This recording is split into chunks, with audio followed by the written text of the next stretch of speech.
అద్భుతకరుడు, పుజారుడు, పరిశుద్ధ దేవుడు గనుక నీకు స్తోత్రములు.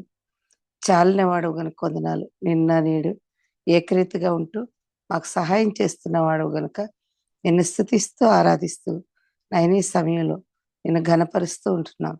దీవించండి, ఆశీర్వదించండి, బలపరచండి, నీ కొరకు నిలబెట్టుకోనండి. వాక్యం నీది, కేవలం మంటి పాత్రను ప్రభా, మీ మహిమైశ్వర్యాన్ని మాలో పెట్టిన దేవుడు మీకు నమ్మకంగాను అనేక మంది దీవెనకరంగాను బ్రతుకుటకు సహాయం చేయవలసిందని, అయోగ్యురాలు నన్ను బూరగా వాడుకోవాల్సిందని యేసుక్రీస్తు వారి సర్వశక్తి గల నామం ప్రార్థిస్తున్నాం తండ్రి. ప్రైస్తలాడమ అందరికీ దేవుడిచ్చిన ఈ మహాకృపను బట్టి దేవునికి ఎంతో వందనాలు. ఆశ్చర్యకరుడు, ఎన్నో మేలు చేస్తూ గత వారం అంతా కూడా పరిచర్లో సహాయం చేసిన దేవుడు, మరి ఎన్నో ఉపకారాలు చేసిన దేవునికి స్తుతి చెల్లిస్తుంటున్నాను. ఈ సమయంలో మరి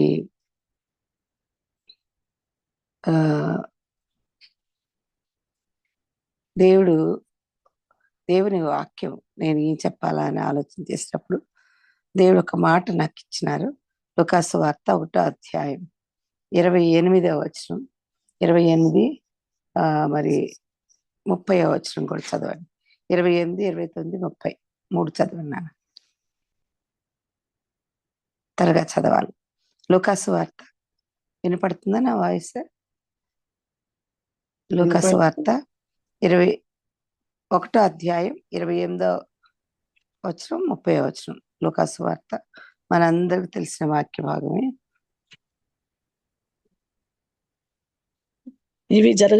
ఇవి జరగని ఆరంభించినప్పుడు మీరు ధైర్యం తెచ్చుకొని మీ తలలు ఎత్తుకొనిడి, మీ విడుదల సమీపించుచున్నదనెను. విడుదల సమీపించున్నదని తర్వాత చదువు. మరియు ఆయన వారితో ఈ ఉపమానం చెప్పెను. అవి లూకాసు వార్త 1వ అధ్యాయం 1వ అధ్యాయం 28వ వచనం. సారీ 28, 30. 28, 30. లూకాసు వార్త 1వ అధ్యాయం. ఆ దూత లోపలికి వచ్చి ఆమెను చూచి, దయాప్రాప్తురాల, నీకు శుభము, ప్రభువు నీకు తోడైనాడని చెప్పెను. ఆమె ఆ మాటకు బహుగా తొందరపడి ఈ శుభవచనం ఏమిటో అని ఆలోచించుకొనుచుండగా దూత, మరియా భయపడకము, దేవుని వలన నీవు కృప పొందితివి. దేవుని వలన నీవు కృప పొందితివి. మరియా భయపడకము, దేవుని వలన నీవు కృప పొందితివి. దూత లోపలికి వచ్చేమంటుంది, దయా ప్రాప్తురాల, నీకు శుభము అని చెప్పి పిలుస్తుంది. దేవుడు మరియను చూచి ఈ లోకంలో అసలు మరియా పెళ్లి వయసేనా అని ఆలోచన చేస్తే ఆ పాతకాలంలో ఎప్పుడు పెళ్లి చేసుకునేవాళ్ళండి? మన నాన్నలు చిన్న వయసు. అలాగే యూదుల ఆచారం ప్రకారం చాలా చిన్న వయసులో చక్కటి భక్తి కలిగినటువంటి ఆమెని దేవుడు పిలిచాడు. ఎందుకు? దయాప్రాప్తురాల, నీకు శుభం అంటే ఏంటో ఆ శుభవచనం అని ఆలోచించుండగా ఏమన్నాడంట, మరియా భయపడద్దు. ముందలు చెప్తున్నాడు ప్రభు, ధైర్యం చెప్తున్నాడు, భయపడకు అని పిలిచాడంట. ఎవరిని దేవుడు పిలుస్తా ఉంటున్నాడు? ఎవరిని దేవుడు ఎందుకు పిలుస్తాడు? ఒక పర్పస్ తోటి. చూడండి, ఇర్మియా గ్రంథం 1వ అధ్యాయం. ఇర్మియా గ్రంథం 1వ అధ్యాయం 8వ వచనం అనుకుంటాను. చదవండి అన్న. ఇర్మియా గ్రంథం. వారికి భయపడకము, నిన్ను విడిపించుటకు నేను నీకు తోడైనాను. ఇంకా పైన చదువునాను 5వ వచనం. యెహోవాకు నాకు ప్రత్యక్షమై ఇలాగ సెలవిచ్చెను, గర్భములో నేను నిన్ను రూపింపక మునిపే నిన్ను ఎరిగితిని, నీవు గర్భము నుండి బయలుపడక మునిపే నేను నిన్ను ప్రతిష్ఠించి తిని, జనములకు ప్రవక్తగా నిన్ను నియమించి తిని. అందుకు యేసు ప్రభు వారిని మోయడానికి బట్టి ఇర్మియానే కాదు, యేసు ప్రభు వారి గురించి చెప్పడానికి ఈరోజు నిన్ను కూడా దేవుడు ఏర్పరచుకుని ఉంటున్నాడు. తల్లి గర్భంలో పడినది మొదలుకొని ఒక అణువుగా ఉన్నప్పుడే గాడ్ హాస్ చూజన్ యు. దేవుడు నిన్ను చూస్ చేసుకున్నాడంట. ఈ లోకం చూస్తే ఎవరిని చూస్ చేసుకుంటారు చెప్పండి? ఎవరినంటే నేను ఏబిసిడి ఈ వరకు చెప్తాను. యాక్టివ్గా ఉన్న వాళ్ళని ఎంచుకుంటారు. చిన్న వయసులో యాక్టివ్గా ఉందా ఇవి? ఉండొచ్చు. కానీ దేవుని దృష్టిలో అంటే ఈ లోక విషయంలో అంత చిన్న పిల్లలకి జాబ్ ఇస్తారా? ఎవరన్నా చూస్ చేసుకుంటారా? లేదు కదా. అయితే యాక్టివ్గా ఉన్న వాళ్ళని, బి అంటే బెస్ట్ అండ్ బ్యాలెన్స్డ్, అన్ని విషయాల్లో బెస్ట్ బ్యాలెన్స్డ్గా ఉన్న వాళ్ళని పిలుచుకుంటారు. సి అంటే కేర్ అండ్ కేపబుల్. కేపబుల్ అంటే సామర్థ్యం కలిగిన వారిని ఎంచుకుంటారు. డి అంటే డాజిలింగ్, ధైర్యము, ఏదైనా చేయగలిగిన వారిని ఈ లోకం ఎంచుకుంటుంది. మరి ఈ అంటే ఎంతూజియాస్టిక్ అండ్ ఎడ్యుకేటెడ్. వీళ్ళని ఈ లోకం ఎంచుకుని ఏమంటారు? ఈ లోక క్వాలిఫికేషన్స్ అనమాట ఇవి. కానీ వీడు మనకు పనికొస్తాడు అనుకునే వాళ్ళని ఎవరైనా సరే ఎంచుకుంటారు. గవర్నమెంట్ జాబ్స్లో కానీ ఎన్ని ఇంటర్వ్యూస్ చేస్తారు కదా. ఒక కలెక్టర్ ఉద్యోగం అనుకోండి, ఒక పెద్ద ఉద్యోగం ఇవ్వాలనుకోండి, ఇలాంటి వారిని ఎంచుకుంటారు. కానీ గాడ్ చూజెస్ ఎవరినంట? God chooses. 1 కొరింథీయులు రాసిన పత్రిక 1వ అధ్యాయం 27వ వచనంలో దేవుడు ఏమంటున్నాడు? తల్లి గర్భంలో ఉన్నప్పుడే నేను ఏర్పరచుకున్నాను. You have some work here. ఈ లోకంలో వర్క్ ఉంది. ఎట్లాంటి వర్క్? చాలా ఇంపార్టెంట్ వర్క్ ఉంది. దానికి ఎలాంటి వారిని ఎంచుకున్నాడు చూడండి. ఎవరిని ఎంచుకున్నాడంట? 1 కొరింథీ 1:27. సహోదరులారా, మిమ్మల్ని పిలిచిన పిలుపును చూడుడి. మిమ్మల్ని పిలిచిన పిలుపుని చూడి. లోకరీతిని జ్ఞానులైనను, బాగా జ్ఞానం కలిగిన వారినైనను, ఘనులైనను, గొప్ప వంశపు వారినైనను అనేకులు పిలువబడలేదు గాని. దానిలో ఉన్న వాళ్ళు అనేకలు పిలవలేదండి. పిలిచాడు దేవుడు, కానీ అనేకలు పిలవలేదట. గొప్ప వంశంలో ఉంచి వచ్చావండి అని చెప్పుకోవడానికి పిలవలేదట. ఇంకా ఎవరిని? ఏ శరీరియు దేవుని ఎదుట అతిశయింపకుండునట్లు జ్ఞానులను సిగ్గుపరచుటకు లోకములో నుండి వెర్రివారిని దేవుడు ఏర్పరచుకొని ఉన్నాడు. ఎవరిని ఏర్పరచుకున్నాడంటే? ఫూలిష్ని ఏర్పరచుకున్నాడట దేవుడు, జ్ఞానులని. నేను అందుకని ఈ యొక్క మహాజ్ఞానులు ఎక్కడికి వెళ్ళారు? అబ్బో, రాజు వంశంలో పుడతాడేమో ఈ యొక్క రారాజు అని అనుకొని ఎక్కడికి వెళ్ళారంట? హేరోదు రాజు దగ్గరికి వెళ్ళారు. అమ్మ, రాజుల వంశంలో పెద్ద పెద్ద వంశంలో పుడతాడు ఈయన, అందుకనే అక్కడ దొరుకుతాడని అక్కడికి వెళ్ళారు. జ్ఞానుల యొక్క జ్ఞానాన్ని వెర్రితనంగా చేశాడు దేవుడు. అయితే చూడండి, వీక్ బలవంతులైన వారిని సిగ్గుపరచుటకు, బలహీనులైన వారిని దేవుడు ఏర్పరచుకొని వీక్ పీపుల్ ని ఏర్పరచుకున్నాడంట. ఎవరిని? Foolish, week. సి అంటే ఎన్నిక లేని వారిని, లోలీ పీపుల్. అంటే అన్ని విషయాల్లో తక్కువ ఉన్న వాళ్ళని, ఎక్కడెక్కడో ఉంటారు, ఏమో పరిస్థితుల్లో ఉంటారు, అసలు ఎవరు లెక్కలేనటువంటి పరిస్థితుల్లో ఉంటారు. వాళ్ళని దేవుడు ఏర్పరచుకున్నాడు. పాపం నుండి, శాపం నుండి విడిపించి వాళ్ళని ఏర్పరచుకుని పిలిచాడంట. ఇంకా డిస్పైజ్డ్ అంటే ఎవరు వాళ్ళు? చదువునాను, కంటిన్యూ. తృణీకరింపబడిన వారిని, నీచులైన వారిని, తృణీకరింపబడిన వారిని, ఎన్నిక లేనటువంటి వారిని దేవుడు ఏర్పరచుకున్నాడు. ఎక్కడో ఒక మూలకి, ఎక్కడో ఉంది ఈమె.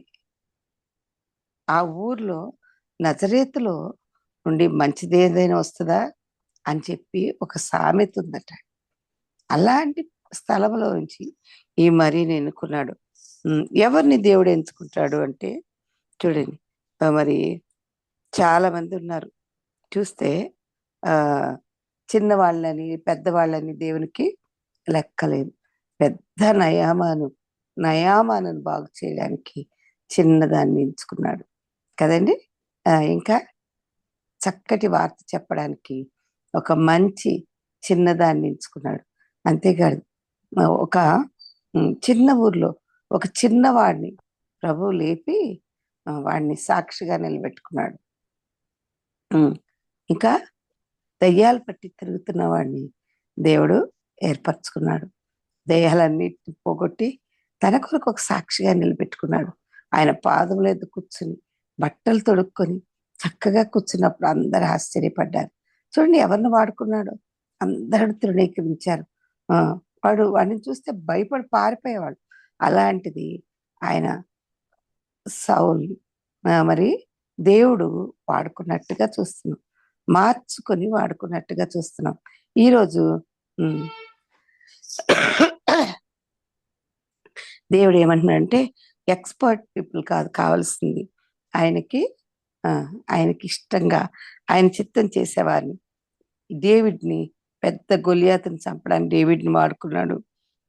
ఇర్మియాని నేను చాలా చిన్నవాడిని, నాకేం తెలియదు అన్నవాడిని వాడుకున్నాడు. మోషేని నత్తివాడిని ప్రభా అన్నాడు, కానీ దేవుడు వాడుకున్నాడు. తిమోతిని ఒక యంగ్ అండ్ టిమిడ్ ఉన్నవాడిని ఆయనను వాడుకున్నాడు.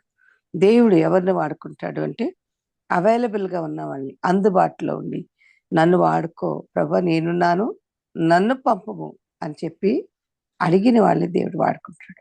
నువ్వు ఉన్నావా? రెడీగా సిద్ధంగా ఉన్నావా? ఎందుకు పనికి వస్తానండి, అంట్లతో ఉండడానికి తప్ప అంటారు కొంతమంది. కాదు, నువ్వు అనుకోవచ్చు, కానీ గాడ్ వాంట్స్ యూ టుడే.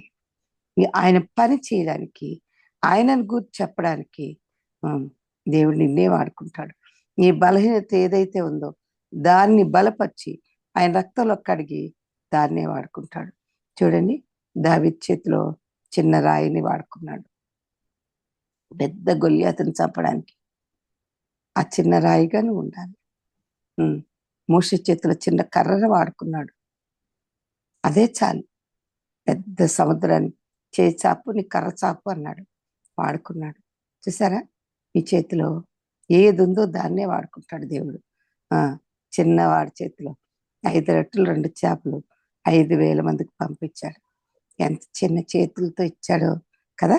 నీ చేతిలో ఏముందో దాన్నే వాడుకోవడానికి దేవుడు సిద్ధంగా ఉన్నాడు. అయితే దేవుడంట మన బలహీనతలను కాదు, మన బలహీనతను సరిచేస్తూని వాళ్ళకున్న ఫియర్స్ని కరెక్షన్ చేశాడట. వాళ్ళకున్న ఫియర్స్ని కరెక్షన్ చేసినట్టుగా చూస్తున్నాం. ఈ రోజున దేవుడు మనకున్న భయాల్ని ఏం చేస్తాడంట? భయాలు. దేవుడికి ఎవరు కావాలి?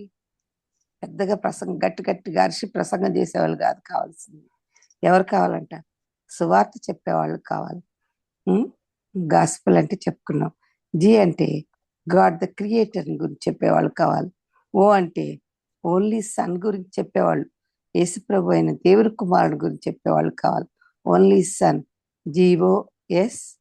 ఎస్ అంటే ఎవరు? శాంక్టిఫైడ్, లేకపోతే ఆయనలో పరిశుద్ధపరచబడిన వారిని దేవుని పని కొరకు వాడుకో. ఆయన సన్ ఆఫ్ గాడ్ గురించి చెప్పాలి.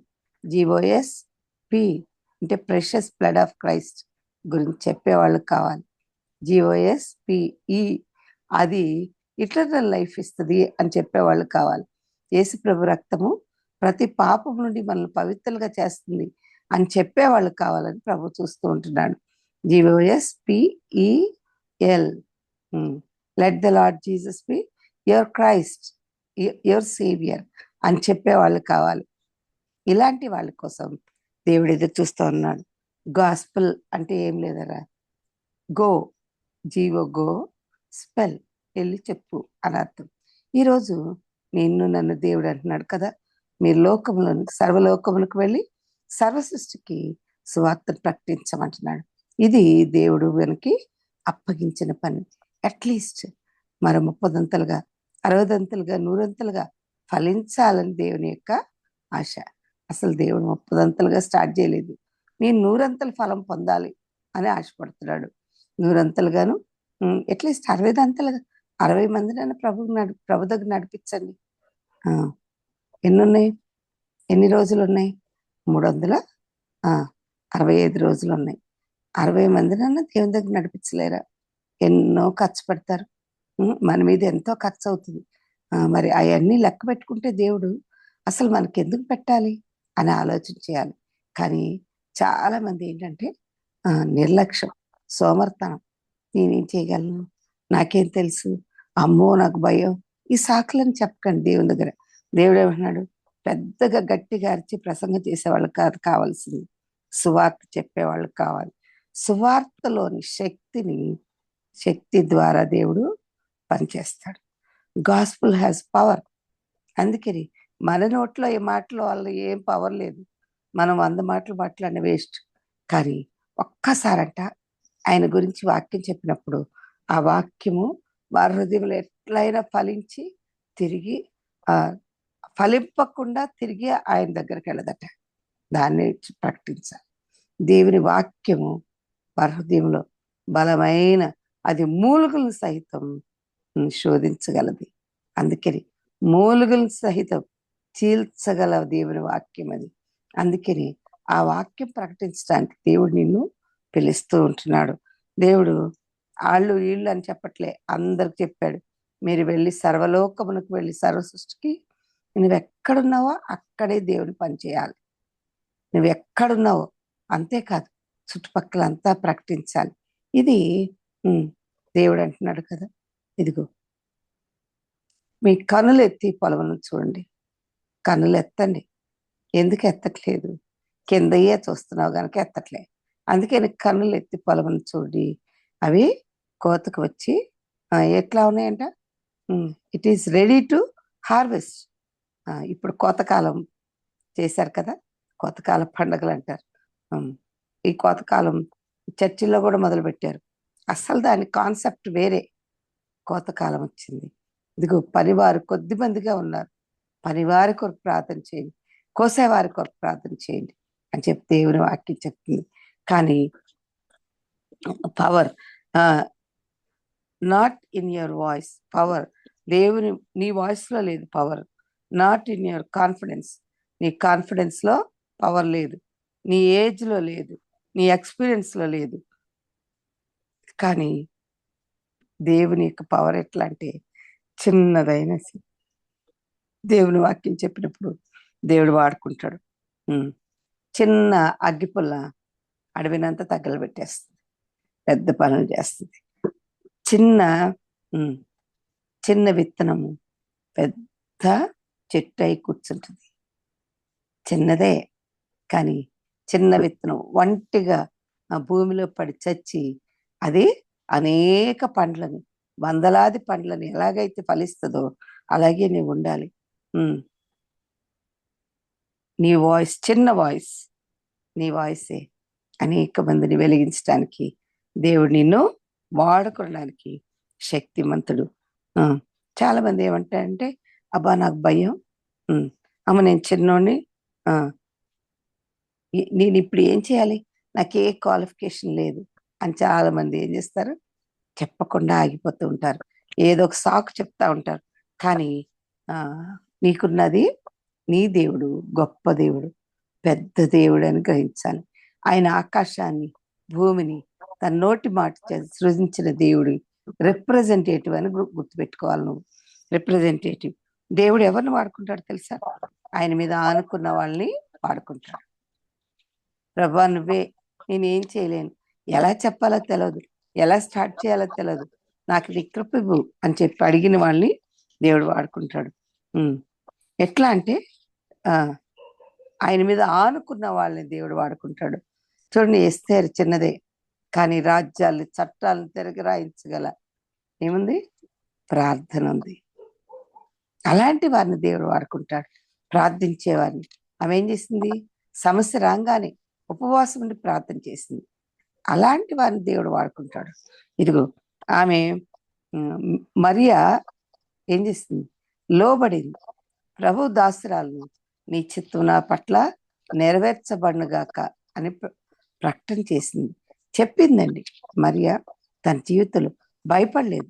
చూడండి, మరియాకి మరి ఆమె పెళ్లి కాలేదు, ఎంగేజ్మెంటే అయింది. ఎన్ని సమస్యలు వస్తాయి కదా, ఎంత కష్టం కదా, అయినా కూడా భయపడిందా? ఆ ప్రభువుని తన గర్భంలో మోయడానికి ఇష్టపడింది అండి. అప్పట్లో రాళ్ళు పట్టుకుని ఉండేవాళ్ళంట. ఎవరు? ఉమ్, ఉమ్, ఎవరు తప్పు చేస్తారా రాళ్ళు పెట్టుకుంటూ చంపుదాం అనుకునేవాళ్ళు శాస్త్రులు, పరిసయ్యులు, ఇలాంటి వాళ్ళందరూ. పరిసయ్యులు ముఖ్యంగా. కానీ ఈమె దేవుడు పరిస్థితులను అనుకూలపరిచి ఏం చేశాడు? చట్టాన్ని తిరగరాయించాడంట. ఒక ఒక అన్న ఈ మాట చెప్తా అంటాడు కదా, చూడండి, దేవుడు ప్రణాళికలు మన పట్ల ఉన్నాయనుకోండి, దేవుడట నెమ్మదిగా ఆమె మీద రాయపడకుండా ఆమెను ప్రొటెక్ట్ చేశాడంట. జనసంఖ్య రాయించడానికి రాజుకి ఒక ఆలోచన పుట్టించాడట. అప్పుడు ఆమె వెళ్ళి ఆమె భర్త అయిన యోసేపు కలలో దేవుడు దర్శించి భయపడకు మరి ఏం చేర్చడానికి ఆమె గర్భవతి కుమారుని కంటది, ఆయనకి ఇమ్మానుయేల్ అని పేరు. ఇదిగో సర్వశక్తులైన దేవుడు ఆమెకు తోడుగా ఉన్నాడు. ఆమె ఏ తప్పు చేయలేదని గబ్రియేల్ని పంపించి మరీ మాట్లాడినాడు. ఎంత మంచి దేవుడు కదా. మనకంటే ముందుగా మన శ్రమల్లో ఉన్నప్పుడు ఇంకెక్కువగా ప్రబలుతామంట, ఇంకెక్కువగా వాక్యం చెప్తాం. ధైర్యంగా విశ్వాసంతో సాగిపోవడానికి దేవుడు కృపణిస్తాడు. దేవుడంట యు ఆర్ కాల్డ్ అంటున్నాడు. చూడండి, యేసు ప్రభు వారు మనల్ని పిలిచాడంట. CHRIST, క్రైస్ట్ కదా. సి అంటే కాల్డ్ ఫర్ క్రైస్ట్. ఎవరిని పిలిచాడో తెలుసా? హెచ్ అంటే హానెస్టీ ఉన్న వాళ్ళని, అంటే యథార్థత కలిగిన వారిని దేవుడు యథార్థ హృదయాల కొరకు లోకమంతా ఆయన యథార్థ హృదయం కనుగొంటానేమో అని తన యొక్క కన్ను ఇట్స్ స్కానింగ్ పీపుల్ అంట. యథార్థ హృదయం గల వారిని బలపరచుటకు యెహోవా కనుదృష్టి లోకమంతా సంచారం చేస్తుందంట. CH హానెస్ట్ పీపుల్ని. ఆర్ అంటే రెన్యూడ్ మైండ్ అండ్ స్పిరిట్. ఇప్పుడు పాత జీవితాన్ని వదిలిపెట్టి యేసు ప్రభువుని రిసీవ్ చేసుకున్న వాళ్ళని, repent and receive Jesus Christ as your saviour అంటున్నాడు. నీ పాపమును ఒప్పుకొని విడిచిపెట్టినట్లయితే ఆయన నీకు రక్షకుడిగా ఉంటాడు. ఎవరి కోసం వచ్చాడు ఆయన? ఎవరైతే రిపెంట్ అయ్యారో వాళ్ళ కోసం వచ్చినాడు ఆయన. మన పాపములు ఒప్పుకున్న వాళ్ళ కోసం ప్రభు వచ్చింటున్నాడు. ఈ రోజున నేను చాలాసార్లు దేవుడు పిలిచుండొచ్చు, నువ్వు సువార్త చెప్పాలని పిలిచుండొచ్చు, కానీ నీ మనసులో చాలా చాలా అనుమానాలు. ఎందుకో ఏంటో, అబ్బో నేను నిలబడగలనా లేదా, నేను సువార్త ప్రకటిస్తానా లేదా, ఇలాంటి విషయాలన్నీ కూడా చాలా ఐ అంటే ఇంటర్సీడ్ చేసేవాళ్ళని, అంటే ప్రార్థించే వారి కోసం ప్రభు వాళ్ళని పిలుస్తున్నాడు. వట్టిగా గోళ్ళు గిల్లుకొని ఇంట్లో వంట, ఎప్పుడు చూసినా కొంతమంది వంట గదిలోని మెసులుతుంటారు. జానడి పొట్ట కోసం ఎంత కష్టపడతారో. ఎప్పుడు చూసినా వంటేరా. ఈ సంవత్సరం వంట చేయొద్దంటలే, చెయ్యాలి మనం బతకడానికి కోసం. అయ్యో కొంతమంది ఇళ్ళలో పొద్దున్నే లేచిన కాడి నుంచి వంటగదిలోని ఏం తిందుమా, ఏమి తాగుదుమా, ఏమి ధరించుకుందామా, ఇదే కాదు. ఇవన్నీ కావాలని మీ పరలోక తండ్రికి తెలియను.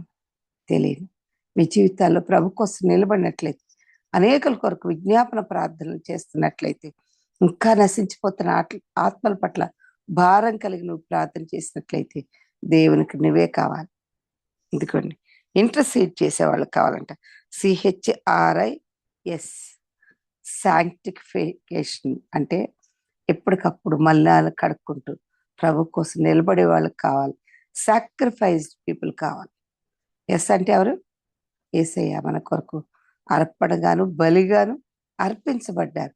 అలాంటి వాళ్ళు ప్రభు కోసం కావాలని దేవుడు ఇష్టపడుతూ ఉంటున్నారు. Sanctified people.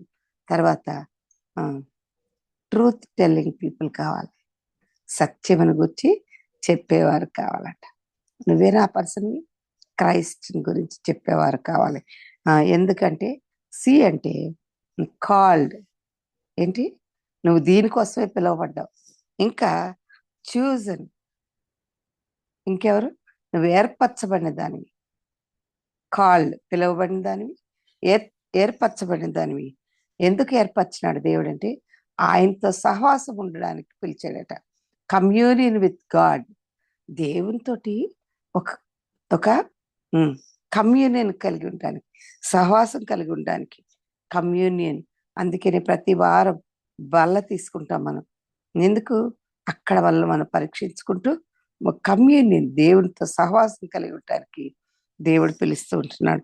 కమిట్మెంట్ కలిగిన వారు కావాలి, కమిటెడ్ పీపుల్ కావాలి. అంటే కమిట్మెంట్ అంటే ఒక ఒడంబడిక, ఒక లేకపోతే ఒక కమిట్మెంట్ లేని వాళ్ళని, ఏ బాధ్యతలు లేకోకుండా. కమిట్మెంట్లో ఏముందంట? ఒక కమిట్మెంట్లో ఒక నిత్య నిబంధన ఉంది. ప్రభా నేను చేస్తాను ఈ పని. Commitment, covenant with God. ఏముండాలి నీకు? దేవునితో ఒక నిబంధన చేసుకున్న వాళ్ళు కావాలి. ఎస్ లా. పోయిన సంవత్సరం అంతా నా టైం అంతా వేస్ట్ చేశాను, ఈ సంవత్సరం వేస్ట్ చేయను, కనీసం 100 మంది నన్ను ప్రభుత్వం నడిపించాలి అనుకుని ఏమనంట? న్యూ కవరెంట్ విత్ గాడ్, దేవునితోటి సహవాసం కలిగి. కమిషన్డ్ అంటే గ్రేట్ కమిషన్ కోసం, ఈ యొక్క గొప్ప ఆధిక్యత కలిగినటువంటి ఈ గ్రేట్ కమిషన్ కోసం దేవుడు నిన్ను పిలుస్తా ఉంటున్నాడు. కనుక ఈరోజు నీవు ఎలా ఉన్నావు? మరీలాగా లోబడుతున్నావా? ఇంకొక ఆమెను పిలిచాడట దేవుడు. యోహాను సువార్త 20వ అధ్యాయం 15-16 వచనాలు చూడండి. యోహాను సువార్త 20వ అధ్యాయం 15-16 వచనాలు.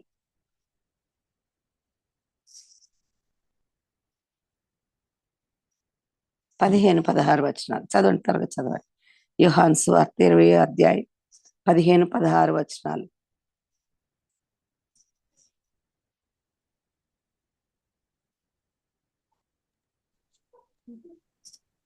యేసు, అమ్మా ఎందుకు ఏడ్చుచున్నావు? ఎవరిని వెతుకుచున్నావు?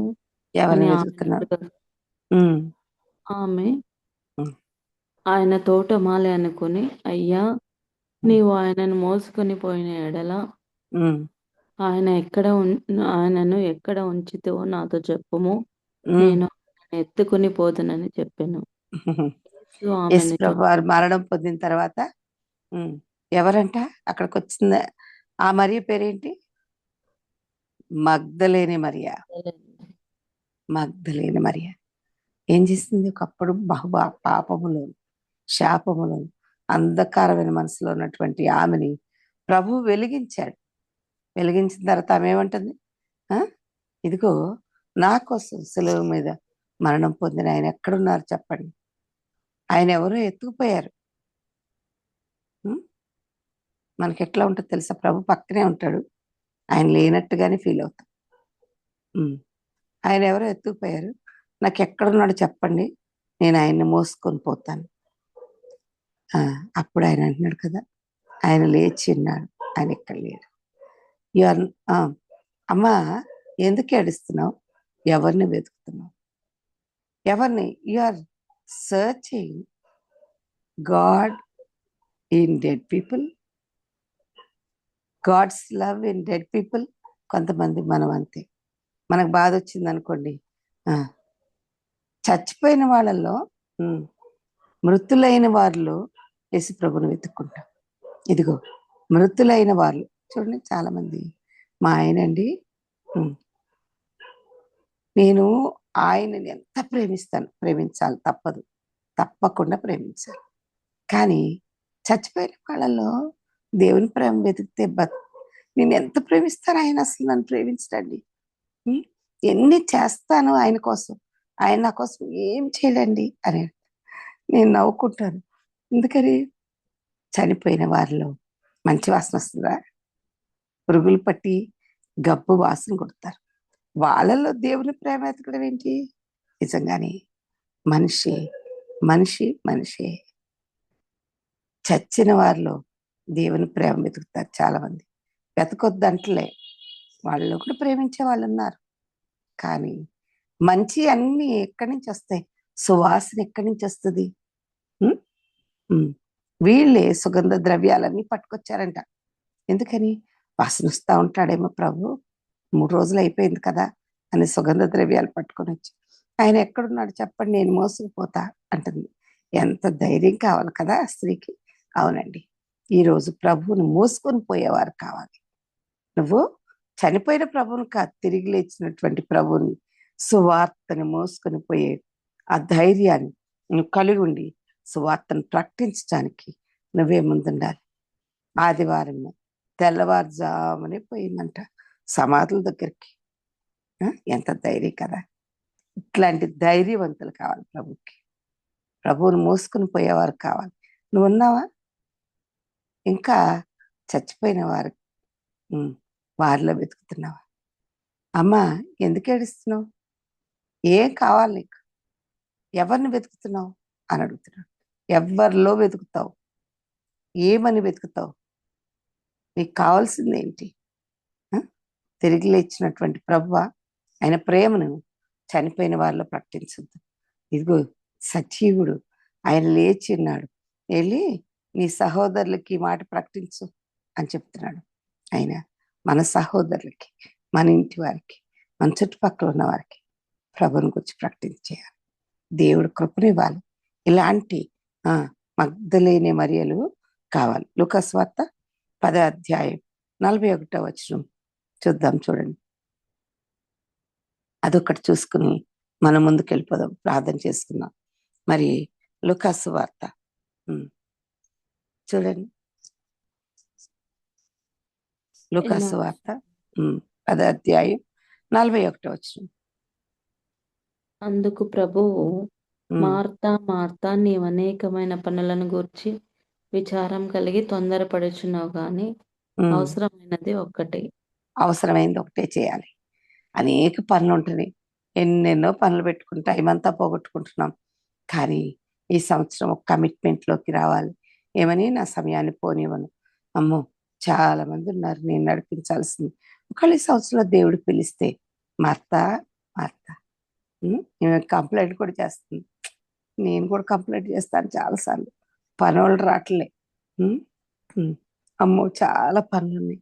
ఇవన్నీ 10 రోజులు బట్టలు, ఇవన్నీ వేయాలా తీయాలా ఈ 3 రోజులైతే. ఏంటి ప్రభా, ఏంటి ప్రభా, ఏంటి నాయనా, నా కష్టం నీకు తెలవట్లేదు. కంప్లైంట్. నేను ఓపిక లేదు ప్రభా నాకు, అసలు బయటికి వెళ్ళిపోవాలి అనుకుంటాను కొన్నిసార్లు. మన పాప అంది కదా, మమ్మీ ఈ మధ్యలో మా చర్చిలో ఒక అబ్బాయి మాకు చాలా క్లోజ్, నా సండే స్కూల్ పిల్లాడు, వాడి పెండ్లు ఉంది, బాపట్లకి వెళ్ళాలి. అయితే అనుకుంటున్నాను, ఇవన్నీ పనులు ఎట్లా అవుతాయి? ఇవన్నీ అంటే పాస్టర్గా మరి ఏదో ఒక పని చేయాల్సి వస్తుంది. ఇవన్నీ ఎట్లా అవుతాయి? బట్టలన్నీ ఏంటి, చాకలు ఇల్లు కట్టే ఘోరంగా ఉంది. ఇన్ని బట్టలు వాషింగ్ మిషన్లో వేయాలంటే కష్టం కదా ప్రభా. ఏంటి ప్రభా, నువ్వు నాకు ఇవ్వవా పని వాళ్ళని? సడన్ గా ఫోన్ చేసి ఒక ఆమెమో ఫోన్ చేసి చెప్పలేము అనేసింది. ఇంకొక ఆమె నేను ఫోన్ చేస్తే చెప్తుంది, ఇగో అమ్మ నేను రావట్లేదు, మా అమ్మాయికి టైఫాయిడ్ వచ్చింది, మా అమ్మాయి అక్కడే ఉండిపోయింది ఊర్లో అని చెప్తా. ఏమంటా? ఏం చేయలేని పరిస్థితి. మరి మార్తా నువ్వు అనేకమైన పనుల్లో బిజీగా అయిపోతున్నావు, నన్ను గురించి మర్చిపోయాను.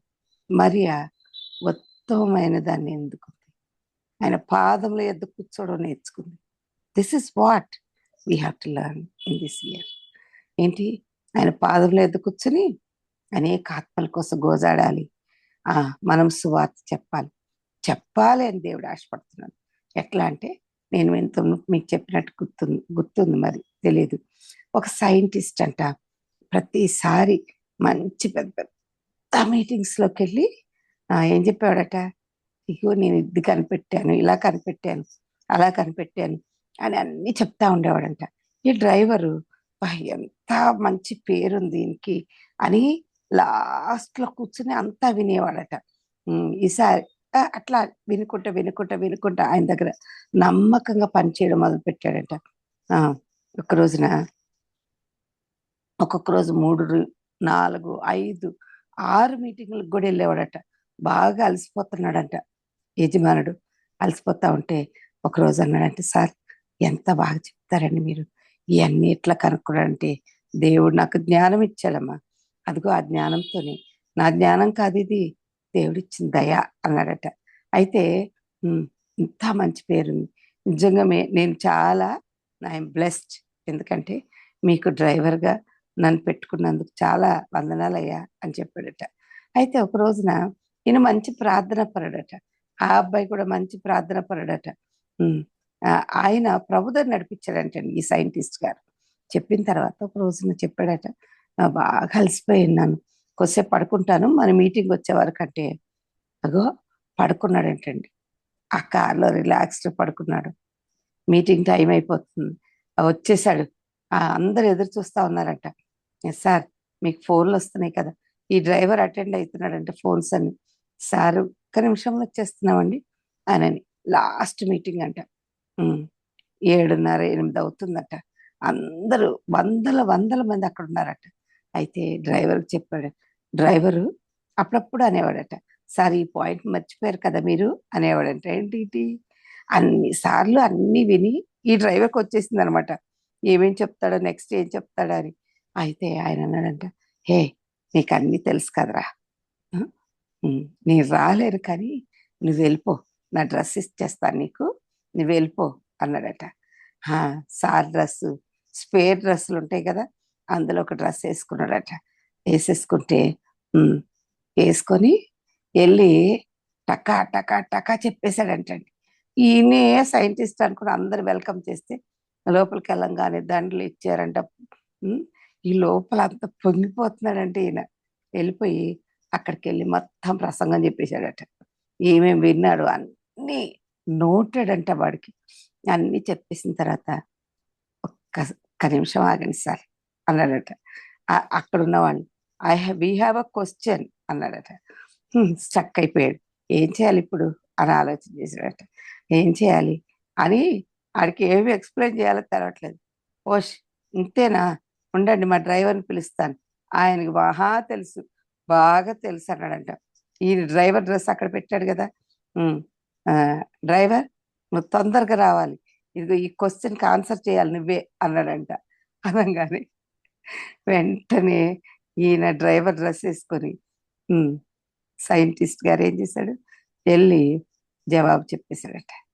చెప్పేయంగానే అందరు గట్టిగా చప్పట్లు కొట్టారట. ఏండి నిజంగా దేవుడు మన సైంటిస్ట్, అన్నీ నేర్చుకుంటాం ఆయన దగ్గర నుంచి. ఆయన జ్ఞానం ఇచ్చేవాడు.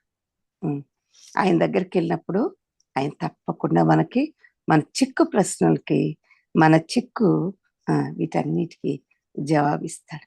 నువ్వు ఆయన పని చేయి, ఆయన నీ పని చేస్తాడు. ఆయన పోషించేవాడు, ఆయన గణపరిచేవాడిని ఆయన గణపరిచే దేవుడు. ఎంత గొప్ప దేవుడు కదా. ఒక డ్రైవర్ ఏంటి, సైంటిస్ట్ ముందు వెళ్తుంది, నిన్ను ఒక రిప్రజెంటేటివ్గా ఇక్కడ పెట్టాడు దేవుడు. ఆయన ఆల్రెడీ అన్ని సిద్ధపరిచి వెళ్ళిపోయినాడు ఈ లోకంలోంచి. ఆయన చేసిన కార్యాలు నువ్వు చెప్పడానికి ఎందుకు వెనకం చేస్తున్నావు? నీకు తెలుసు దేవుడు నిన్ను పిలిచాడని, పిలుస్తూనే ఉన్నాడని తెలుసు. నెగ్లెక్ట్ చేయబాకు. నువ్వు ఎప్పుడు దేవుని పనిలో ఇన్వాల్వ్మెంట్ ఉండి, ఈ సంవత్సరం నేను ఇంతమందిని ప్రభు దగ్గర నడిపిస్తాను, చిన్న సాక్ష్యం చెప్పు, చిన్న వాక్యం చెప్పు, హీ లవ్స్ యూ అని చెప్పు. కన్నీళ్ళు చూసి ఆయన దాటిపోయే దేవుడు కాదని చెప్పు. ఆయన నిన్ను ప్రేమించే దేవుడని, నీకోసం ప్రాణం పెట్టిన దేవుడని చెప్పడానికి, నీకు తెలిసింది చెప్పడానికి, ఆయనను గూర్చి సాక్ష్యం ఇవ్వడానికంట పుస్తకాలు, గ్రంథాలు, భూలోకం అంతా అన్ని గ్రంథాలు, అన్ని పేపర్లు పెట్టి రాసినా కూడా సరిపోదట. అలాంటి దేవుని గురించి చెప్పడానికి నీకు సాక్ష్యం చెప్పడానికి భయం ఎందుకు? దేవుని గురించి చెప్పడానికి భయం ఎందుకు? బాధ ఎందుకు? నీ జీవితంలో ఏం జరిగిందో అదే చెప్పు. నిన్ను మహాగ్రంథాలు రాయమంటలే ప్రభు, సువార్త చెప్పమంటున్నాడు. ఈరోజు నన్ను వాడుకో ప్రభు, నన్ను పంపించు, నన్ను వాడుకో. అని సమయం ఇవ్వగలవా? నీకు 24 గంటల సమయం ఇచ్చాడు. 2 గంటలు 40 నిమిషాలు దేవుని సన్నిధిలో గడుపుతూ ఇంకొక గంట 2 గంటలు దేవుని కొరకు వెచ్చించగలవా? ఈ వారంలో కమిట్మెంట్ చేసుకుందాం. దేవుని కోసం నిలబడదాం. దేవుని పని చేద్దాం. ప్రార్థన చేసుకుందాం. Thank you aunty. ప్రైజ్